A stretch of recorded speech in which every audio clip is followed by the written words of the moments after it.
भारतीय ज्ञान परंपरा केंद्र के अंतर्गत हरदेव जोशी राजकीय कन्या महाविद्यालय आज भारतीय नव संवत्सर और भारतीय काल गणना पर व्याख्यान का आयोजन कर रहा है।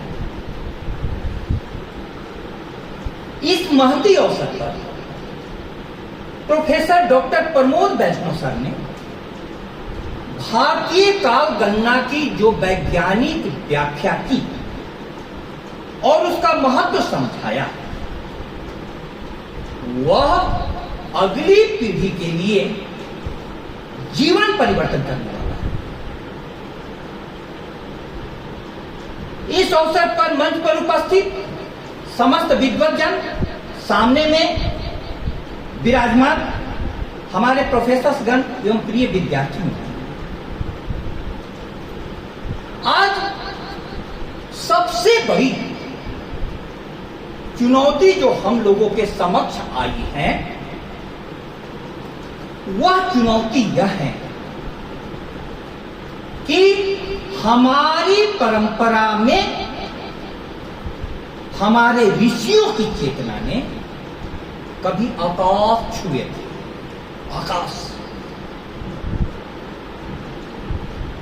और कोरोना के काल के बाद की पीढ़ी, वो मुझे लगता है कि पाताल में सरक रही है। एक बहुत बड़ा गैप हो गया है, बहुत बड़ा अंतराल हो गया है।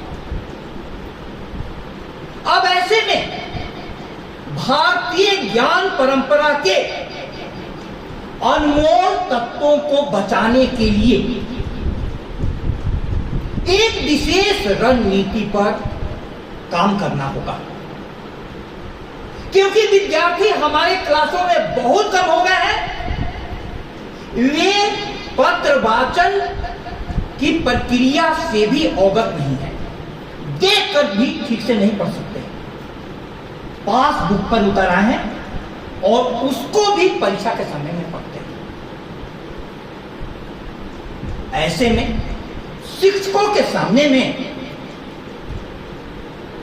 एक बहुत बड़े संकट का क्षण आया है, लेकिन यह संकट का क्षण अवसर में भी तब्दील किया जा सकता है,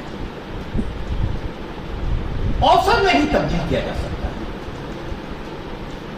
मैं सरल भाषा में विद्यार्थियों को बातें पहुंचाने के लिए जितनी गहरी बातें इस मंच से की गई, कोशिश करूंगा।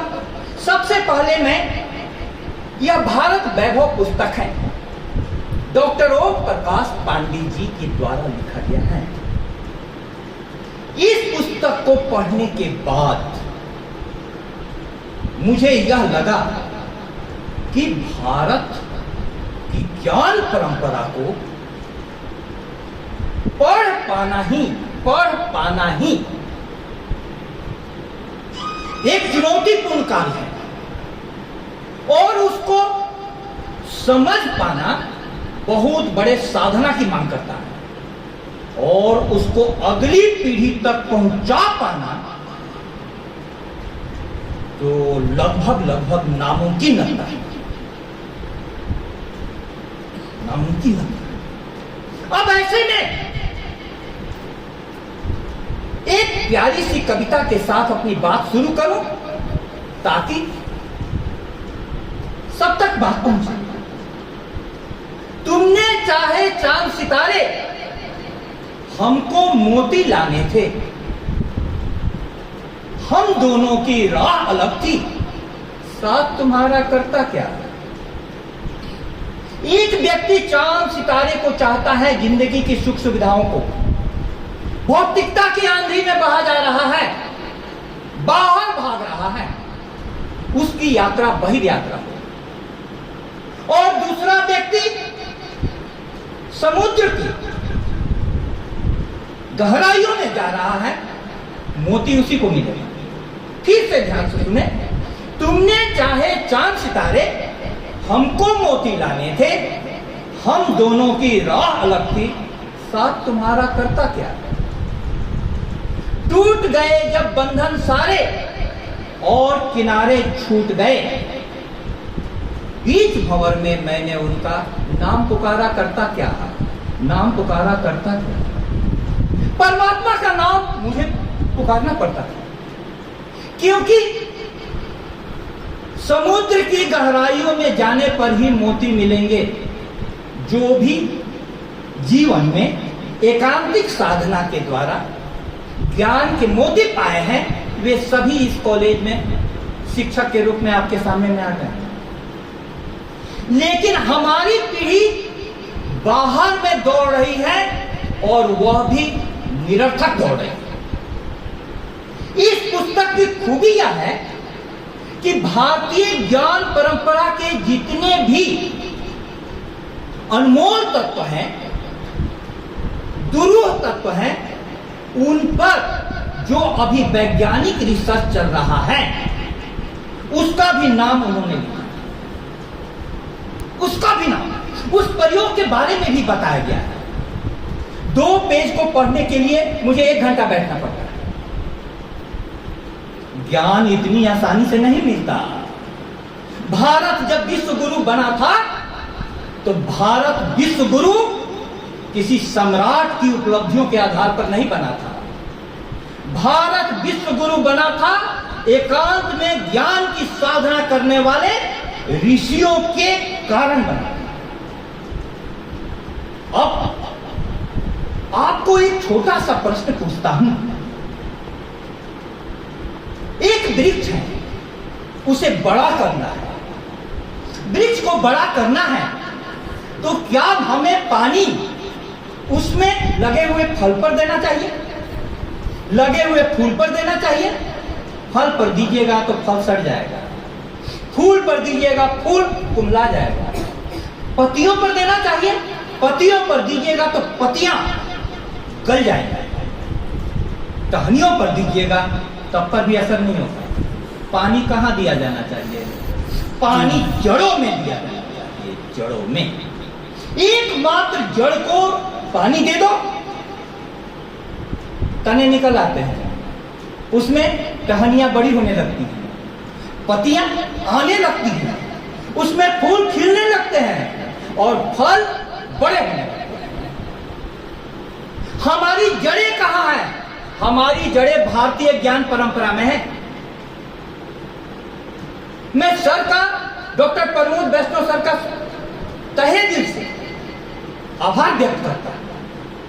हमारी संस्कृति कहती है एकाक्षरम प्रदात्मम ना अभिनंदति तस्य श्रुतम तपो ज्ञानम सर्वत्याम घटा अम्बुवत्। यदि एक भी अक्षर कोई तुमको दे, उसका भी अभिनंदन करो, नहीं तो तुम्हारे ज्ञान तब सब इसी प्रकार से बह जाएंगे जैसे फूटे हुए घड़े से पानी बह जाए। अब इनका किन शब्दों में अभिनंदन करूं? आपको सरल शब्दों में उदाहरण से मैं बताऊं। पिछली बार 1 जनवरी के दिन मैं हिमाचल प्रदेश में था, शिमला में, हिमाचल प्रदेश। उस समय शिमला का माहौल मैं देख रहा था। 31 दिसंबर की रात में वहां पर भारी भीड़, भारी भीड़। धरा ठिठुरती है सर्दी से, आकाश में कोहरा गहरा है। इतना कोहरा था कि हाथ को हाथ नहीं दिखाई देते हैं।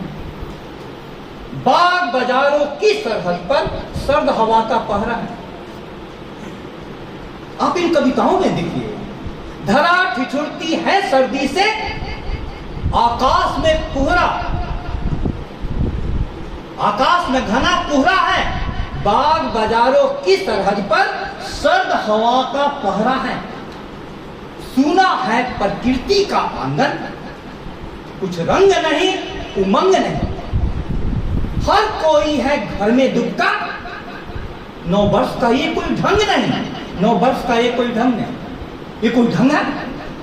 31 दिसंबर की रात में सब कोई अपने अपने घर में, होटलों में वहां कार्यक्रम चल रहे थे, सारे होटल बुक थे। क्यों? क्योंकि 9 वर्ष आ रहा। कब आएगा? 12 बजे रात में। जब ही 12 बजा तब ही पटाखों की आवाज गूंजने लगी, आतिशबाजी से आकाश जगमगा गया। और उसके बाद जो दौर शुरू हुआ, मैंने आंखों से देखा, शराब और शबाब के नशे में पूरा सब कुछ डूबा हुआ था। नाच गाने ऐसे चल रहे थे जैसे भूत पिशाच नाच रहे। इस प्रकार से हम 9 वर्ष का शुरुआत करेंगे। भारतीय संस्कृति 9 वर्ष का कैसे शुरुआत करती है, थोड़ा सा देखो। थोड़ा सा सुबह में उठो, तुम गिलास में सोई हुई हो और कोई चादर खींच दे तो तुम्हें गुस्सा आता है, लेकिन तुम निकल गई बाहर में तो आकाश, खुला आकाश दिखाई देता है, उसमें उड़ते हुए पक्षी दिखाई देते हैं, कलरव करते हुए गाते हुए पक्षी अपनी मंजिल की ओर निकलते हैं, खिलता हुआ फूल दिखाई देता है।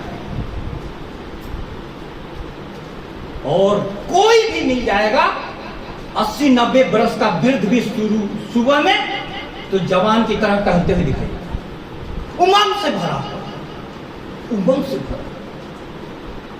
आखिर क्या है इस सुबह में कि सूरज के उगते ही सारे कलियां जाग जाते हैं, फूल खिल जाते हैं, पूरा माहौल जगह जगह सा हो जाता है सूरज के साथ। हमारी संस्कृति ने 9 वर्ष का स्वागत सूरज के साथ किया। ये 12 बजे रात में ये क्या हो रहा है? अब दूसरी बात, इस समय सारे वृक्षों पर नई कोपले उगाई हैं, मंजर लटकने शुरू हो गए हैं, सभी कोयल कुकू कर रही है, बसंत अपने चरम पर है। आप देखो, धुंध कुहासा छटने दो, रातों का राज्य सिमटने दो, ये सब हटने दो। 1 जनवरी को मैंने मनाया, हैप्पी न्यू ईयर का बधाई संदेश भेजा, और उसके बाद मैं अभी देख रहा हूं तो मेरे को लगा कि ये तो मैं पाप कर रहा था, लेकिन अनुभूति तो हो, अनुभूति तो हो। प्रकृति दुल्हन का रूप धर, जब स्नेह सुधा बरसाएगी, सस श्यामला धरती जब घर घर खुशहाली लाएगी। अब देखो, अब इतना ही नहीं, आज की पीढ़ी भौतिकवाद की चपेट में कितनी दूर तक चली गई है। बांसवाड़ा के पालोदा में मोबाइल के कारण, धन के कारण एक जानवी की हत्या उसी गांव के बच्चे, नाबालिग बच्चों ने कर दी। ये किसका परिणाम है? किसका परिणाम है? यह भोगवाद जनित हिंसा है, भोग की संस्कृति। हम 9 वर्ष पर किससे शुरुआत करते हैं? चैत्र नवरात्रि, चैत्र नवरात्रि। मैंने एक दिन सर से पूछा, सर नवरात्रि में मुझे पहली बार इच्छा हो रही है कि कुछ मैं प्रयोग करूं। सर ने जो बताया उसको मैं कर रहा हूं। कृतज्ञ अस्मि, कृतज्ञ अस्मि। अब क्या होता है, आप सुबह में उठ जाए, आकाश को देखें, दिन में मां बैठी हो और आपकी सुबह की शुरुआत, या देवी सर्वभूतेषु विद्यारूपेण संस्थिता नमस्तस्यै नमस्तस्यै नमस्तस्यै नमो नमः। या देवी सर्वभूतेषु लक्ष्मी रूपेण संस्थिता नमस्तस्यै नमस्तस्यै नमस्तस्यै नमो नमः। या देवी सर्वभूतेषु शक्ति रूपेण संस्थिता नमस्तस्यै नमस्तस्यै नमस्तस्यै नमो नमः। आपके दिन की शुरुआत, दिन भर कोई भी बुरे कर्म हो ही नहीं सकता। मैं तो कहता हूं कि बुरे विचार भी नहीं आए। भारतीय संस्कृति में एक आध्यात्मिक ऊर्जा पैदा किया गया। उस ऊर्जा से हमारी नई पीढ़ी वंचित हो गई। क्यों वंचित हो गई? हमें भी जो शिक्षा दी गई उसमें ये सब सारी बातें नहीं बताई गई थी जो आज मंच से इतनी गहराई से बताई नहीं बताई गई है। आप सब भी नहीं जानते होंगे, लेकिन इनको जानने के बाद, मैंने फिर से बोला, जानना ही नहीं, सुनना भी बहुत कठिन काम है। इतने में ही हम लोगों के लग रहा है कि हम कितनी कड़ी तपस्या कर रहे हैं। लेकिन प्यारे विद्यार्थियों, जिन्होंने बहिर्जगत पर, पदार्थ पर भी तपस्या की है, उन वैज्ञानिकों की तपस्या देखो। अंतरिक्ष परी सुनीता विलियम्स जी गई थी महज 8 दिन के लिए और 9 महीने के बाद उलट। लेकिन उनका बार बार स्टेटमेंट आता था कि मुझे यहां कोई दिक्कत नहीं।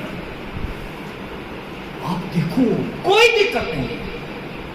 श्रवणम तो गुरु कार्यम, सुनना बहुत कठिन काम है। मननम तदनंतरम, उसके बाद मनन करना तो उससे भी कठिन है। निधि ध्यासनम इत्येतत् पूर्ण बोधस्य कारणम, उसके बाद जो मनन कर रहे हैं उसी के अनुसार जीवन हो जाए। इसकी साधना हमारे ऋषियों ने की। वे हम लोगों को क्या कहा जाता है? आचार्य, आचार्य, आचार्य बना दिया गया। लेकिन उसके बाद हम लोग सिर्फ अच्छा है, सत्येन राजू राम जी सहायक आचार्य पद पर आप कार्यभार ग्रहण किए हैं। कुछ दिनों के बाद आचार्य भूल जाइएगा, सहायक रह जाइएगा, सहायक रह जाइएगा, क्योंकि माहौल क्या हो गया है। इस पर तो खुली बात होनी चाहिए, खुली बात होनी चाहिए। हम लोग शिक्षा के जगत में आए हैं, उन ऋषियों को भी हम पढ़ नहीं पाते हैं, उनकी बातों पर मनन क्या करें। आप नवरात्रि में 3 दिनों से सर मैं प्रत्येक दिन दुर्गा सप्तशती का एक पाठ सुन रहा हूं। अब ये पौराणिक कहानियां हैं, पौराणिक कहानियां, पौराणिक कहानियों में दुर्गा जी आई, राक्षसों का वध की, ऐसा है, उसमें मन नहीं लगता है। लेकिन मैंने गहराई से देखा तो उसके आलोक में वैदिक और उपनिषदों की ऊंचाइयां याद, वैदिक वेदों की ऊंचाई और उपनिषदों की ऊंचाई। ऋग वेद की एक पंक्ति है, ऋतस्य यथा प्रेत। ऋतस्य यथा प्रेत का अर्थ होता है प्रकृति के अनुसार जियो। किसके अनुसार जियो? प्रकृति के अनुसार। प्रकृति के अनुसार जीने का मतलब क्या है? सूरज आने वाला है, उस समय उठो, ब्रह्म मुहूर्त में उठो। आजकल की पीढ़ी कितने बजे उठ रही है? हमारे मोहल्ले में एक बाप 9 बजे लड़के को आवाज दे रहा था कि बेटा उठो। बोला कि पापा दिमाग मत खराब करो, कितना समय हुआ? पापा ने कहा 9 बज रहा है, मेरी क्लास कॉलेज में 11 बजे से, तो तू उठेगा 11 बजे?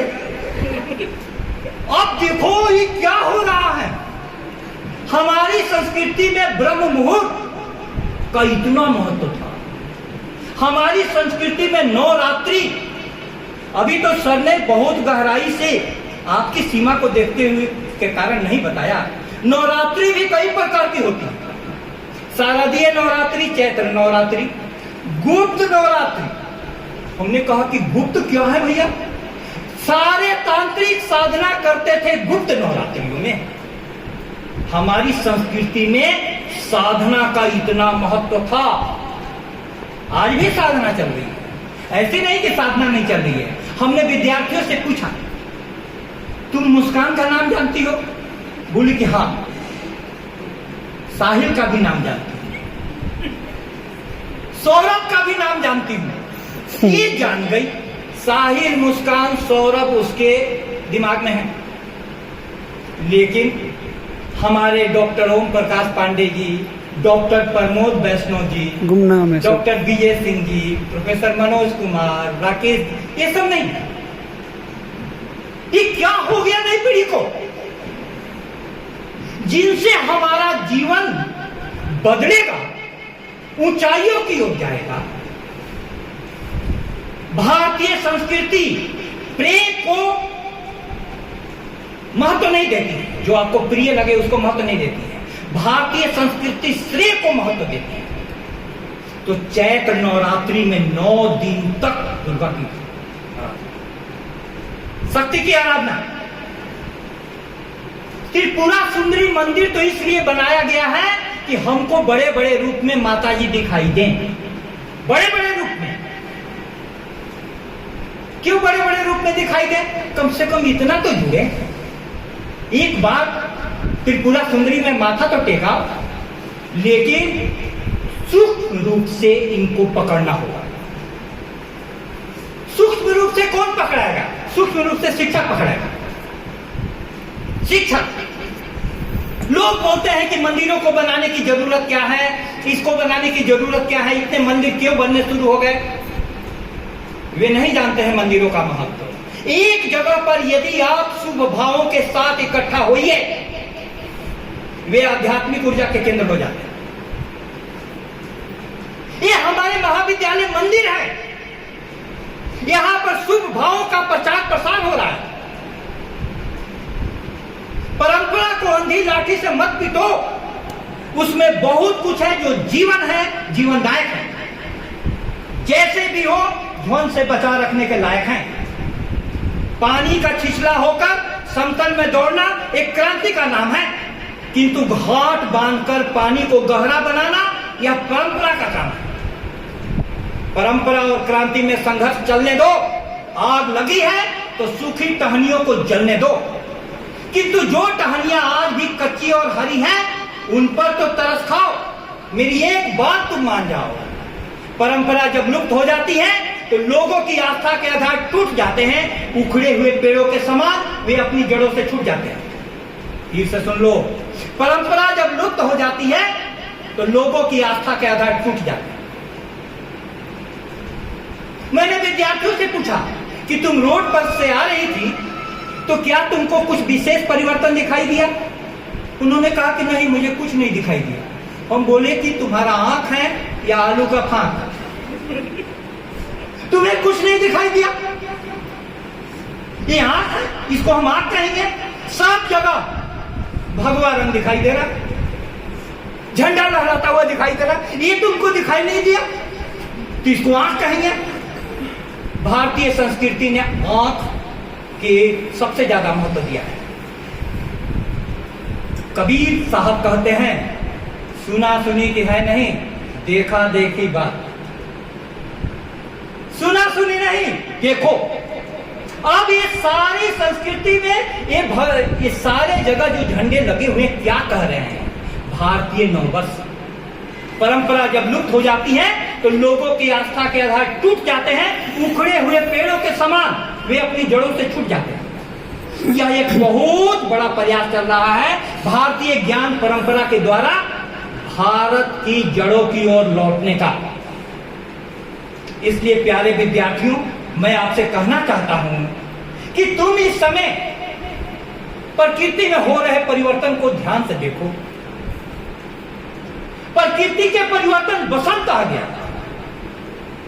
बसंत तो ऐसा मौसम है कि बैरागी को भी प्रेम की ओर खींच ले, इतना मौसम है बसंत। इस बसंत में हमारा नव वर्ष शुरू होता है। अब आपकी जिम्मेवारी क्या है? आपकी जिम्मेवारी यह है कि यहां से जो कुछ बीज रूप में दिया गया, जो कुछ बीज रूप में सर ने दिया है, उन बीजों को आप संभाल कर ले जाइए। अपने हृदय की भूमि पर उनको बोइए, सभी के लिए, और उनमें खाद पानी डालिए, उसकी सुरक्षा कीजिए। तब आपको लगेगा जिस दिन यह बीज अंकुरित होकर के बड़ा होगा और वृक्ष में तब्दील होगा, और जिस दिन इस पर फूल लगेंगे, फल लगेंगे, उस दिन उस वृक्ष के सुस्वादु फल आप ही को खाने को मिलेगा, उस वृक्ष की छाया आप ही को मिलेगी। लेकिन जब हमारी पीढ़ियां, शिक्षा जगत, एक तरफ सरकार बोल रही है भारतीय ज्ञान परंपरा को आगे बढ़ाओ, और दूसरी तरफ गुरुकुल कैसे चलते थे, कैसे चलते थे? गुरु और शिष्य को पढ़ने पढ़ाने के अलावा और कोई काम नहीं रहता। इसकी अब हम लोग मांग करेंगे। आचार्य का मतलब क्या हुआ? आपने तो मुझे बहुत बड़े संकट में डाल दिया। आचार्य एक तरफ नाम और दूसरी तरफ विचार भी गायब होते जाए। यह बात नहीं होनी चाहिए। भारतीय ज्ञान परंपरा के अनुसार महाविद्यालयों को गुरुकुल में तब्दील होने का अवसर मिलना चाहिए। सरकार की मैं प्रशंसा करता हूं, एक अच्छी शुरुआत हुई। उन्होंने कुलपति जी को कुल गुरु कहना शुरू कर दिया। कुल गुरु। अब कुल गुरुओं से मेरा निवेदन है कि भारत की इतनी विराट, इतनी व्यापक, इतनी गहरी और इतनी ऊंचाई लिए हुए ज्ञान की राशि को हम लोग कैसे संरक्षित करेंगे, संवर्धित करेंगे? इस चुनौती को दिल में बिठा करके आप जाएं और 9 संवत्सर में जो भी हमारे ऋषियों ने अद्भुत प्रयोग किए हैं, उन प्रयोगों के अनुसार जो भी यहां से बताया गया, उनके अनुसार जीवन ढालें। आपका जीवन बदल जाएगा। आपके व्यक्तित्व में सबसे प्रमुख तत्व मन है, मन। इसीलिए मानव कहा गया। वह मन यदि त्रिपुरा सुंदरी से जुड़ जाए, आज ही राम का राज्याभिषेक हुआ था, इस कारण भी महत्वपूर्ण है। अब कुछ दिनों के बाद रामनवमी आएगी। राम किस चीज के प्रतीक हैं? राम है कर्तव्य के प्रतीक, कर्तव्य के प्रतीक। 1 मिनट में उनको खबर आई कि युवराज बनना है, उन्होंने कहा जैसी पिता की आज्ञा। दूसरे क्षण में खबर आई कि आपको जंगल में जाना है, बोले जैसी पिता की आज्ञा। देखो, एक व्यक्ति प्रसन्नता यामना गताभिषेकतः न तथा ममलो वनवास दुखता मुखाम्बुज श्री रघुनंदनस्य में सदास्तु सा मंजुल मंगल प्रदा। प्यारे विद्यार्थियों, तुम्हारे जीवन में सुख आए या दुख आए, राम की तरह रहना। जंगल भी उनके लिए मंगल हो गया। राम वन किया गए, बन गए। ऐसे महापुरुषों के जिन्होंने स्वामी दयानंद सरस्वती, उन्होंने क्या नारा दिया?